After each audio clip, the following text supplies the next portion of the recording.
Cheryl, very nice to talk to you. That's a pleasure. I just introduced you by saying that you have over 20,000 jumps, but what is the exact number?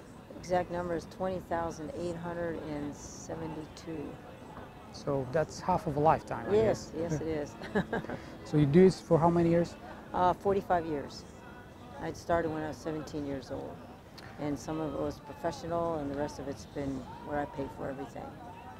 So you started as a professional and they became an amateur? No, I was a high school. I started in high school, paid for it with my babysitting money, 25 cents an hour. And then when I was 22 is when I joined the Army and became a professional for 4 years. But you also told me that you fly aircraft? Yes, I started flying when I was 17 also, 3 months after I started jumping. And I've been flying ever since, so I have 22,000 hours of flying time and almost 21,000 jumps. I fly, I'm a captain with American Airlines, flying the Airbus. All right.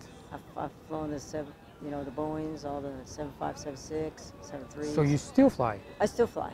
Oh, that's great. I have 2 more years with the So airlines. it's your vacation here? Yes, it's my vacation, yes. Jumping's always my vacation.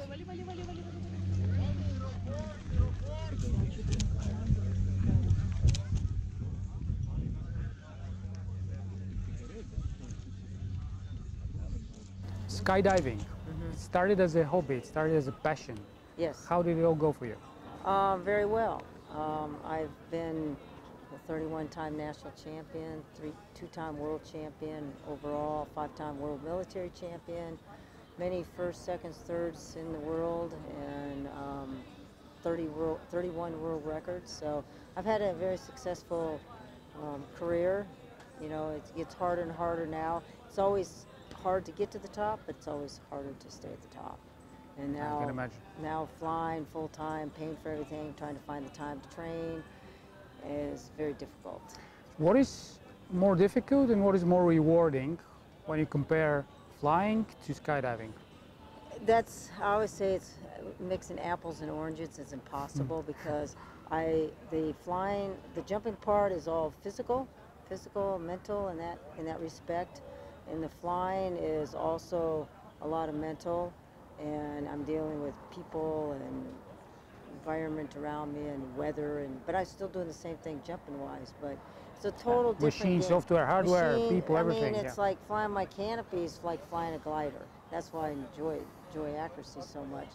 It'd be like landing my Airbus or my Cessna every single time on the spot, on the numbers, with a perfect landing. On the exact same 2 centimeters. Same spot each time. I mean, in the flying world, my biggest thing is having my passengers get off and say, I never felt the landing. That's the type of landing you want. But they don't realize what it took to get from point A to point B. Well, they don't realize what is it to jump from an aircraft as well. That's true. Very true. Do you practice skydiving as a way of relief of your daily job as a pilot? No, Do you feel relieved from jumping? Now it's more on the competition same side stress. because it's more, now I'm getting ready for a competition. Yeah. My time is very limited, and so now it's like I've got a competition come up, now I need to go train for it. And that's pretty much what it is, because I have to pay for it all, and you got to look at the funding and the time, weather. I'm battling. I have 2 days off from work. Now those 2 days happen to be raining. I got a competition coming up. So the fun jumping isn't there anymore. If someone could pay for my jumps, I'd have all the fun in the world. But I barely have enough time to train the time I need. You have to think of all the logistics and everything. Yes. And it's very hard. Do you attract sponsorship as well for your team? No. So paid by you? Yes. By the members of the team? Yes, everybody pays for themselves. I can imagine it gets pretty expensive. difficult. Yeah.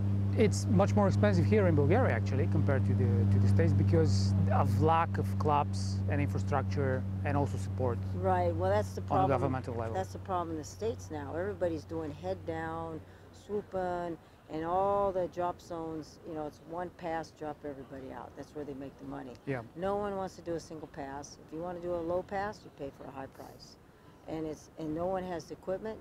In the States, there's only 4 places in the United States that have a tuffet, air tuffet or foam, and I own my own equipment, so I bring mine out. I have $15,000 worth of equipment that I've bought myself so I can jump. But I have a supportive drop zone in South Chester, South Carolina that supports me completely, lets me out low for a lower price. And so everything is economic. Everything is economics. Economically for them that allow them to do that. Is it more difficult now than it used to be before? Oh yes. Many constraints? Many constraints in terms of no one flies small airplanes now. They fly all the big airplanes and they just want to drop the tandems out and collect their money. Fuel's more costly, insurance, everything's gone up, and now it's all about everybody making money, not keeping people in the sport, you know. And then now everybody, the young people are exposed to all the, you know, the swooping and they fast. You got the young kids that they want the adrenaline, they're invincible. Yeah. Nothing's going to happen to me, so they want the thrill-seeking stuff.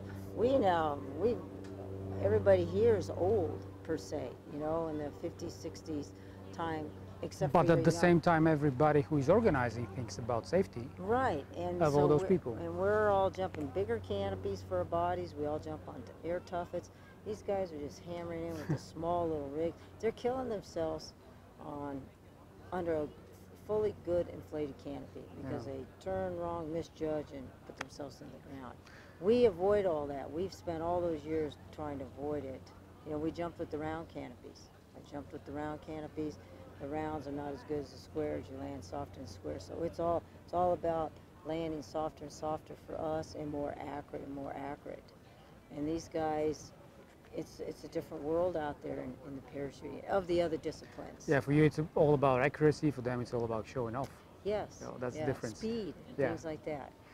This is not your first time in Bulgaria. No. Angel told me that you've been here, in 1980, 1980. in the last World Championship that was held here. So, do you find it different? Oh, totally. And in what respects? Totally. I mean, in 1980, you know, it was an Eastern Bloc country, so it was a total different. Oh, it still is. Well, in many respects. Yeah, but not with machine guns on you. Yeah, of course. I mean, we couldn't leave the compound of the airport without escorts and things like that. The food is totally different. You guys had before you had no vegetables. I mean, I remember when we had no vegetables. We had just little piece of meat and potatoes. And then now we have such a variety of food here. And then one time we wanted corn, so our whole delegation got corn, but it's feed corn, you know, for the cows. Yeah. And they go, why do you guys want corn? Because we want some vegetables. Well, we couldn't eat the corn.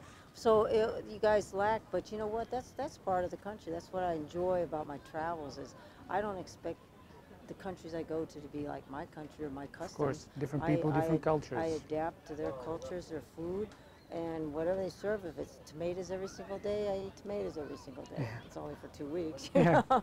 I might not want to look at tomatoes when I go home, but so obviously but they're you've traveled a excellent lot. tomatoes, you know. Yes. You've traveled a lot all around the world. Yes. So in your so to say classification, where Bulgaria would stand? They have done a phenomenal job on this parachute competition. It's, you know, a lot of them I go, oh my God, who's organizing this? They lack the time. They don't. They're not efficient in running a parachute meet. These folks were absolutely efficient in all manners of everything. The accommodations of the water, the food, the tents, the cots, the chairs, all that was such comfort items that before we never would have. They just, you know, stuck you out in the field and that's it. You know, in porta pots. These guys have bathrooms, you know, that flush. We have water to wash your hands. Yeah. Sanitation, a lot of parachute meets isn't there. So things have changed so much, and the meets are getting better and better and better for making us able to perform the way we should perform. You know, when you're all sick, like when I was in Turkey, everybody was sick. I've been sick. You know, it just passed from bad silverware washing, dishes, and bad food, bad hygiene. And now we're trying to compete, and we're all got, you know, issues. What would be your message, finally, to conclude our conversation, to everybody who is just considering to jump into this sport? Skydiving on one hand, and on the other hand, flying aircraft. Both sports are very, very safe. as long as you respect the sports. Don't go outside your skill level. You know, everything in parachuting that we want in flying also, there's zero tolerance out there. We want all safety, safety, safety. And it's a very, very safe sport for jumping and for flying as long as you respect that sport. But the minute you don't respect is the minute it bites you. So, and there's no give. Don't overjudge yourself. Right. You know, do the baby crawls first and then work your way up. And we've got great instructors. I mean, the people are phenomenal out there now. Everybody's got to be licensed, qualified as instructors, coaches. So everything is in its place for safety, safety, safety. Equipment is very, very safe. Absolutely safe compared to what we used to jump. Yeah. You know, we were all pioneers back then. We learned the hard way. We learned by dying. You know, people getting injured or dying and going, well, that didn't quite work, did it? So, you know, same thing with aviation. We've done the same thing. We have an accident, we look what the issue is, and we better it. It makes everybody safer. Yeah. Yeah. So it's an awesome sport because every jump is different, and you either love it or you don't like it. It's either there or not there for you. Cheryl, thank you very much. All right, thank you.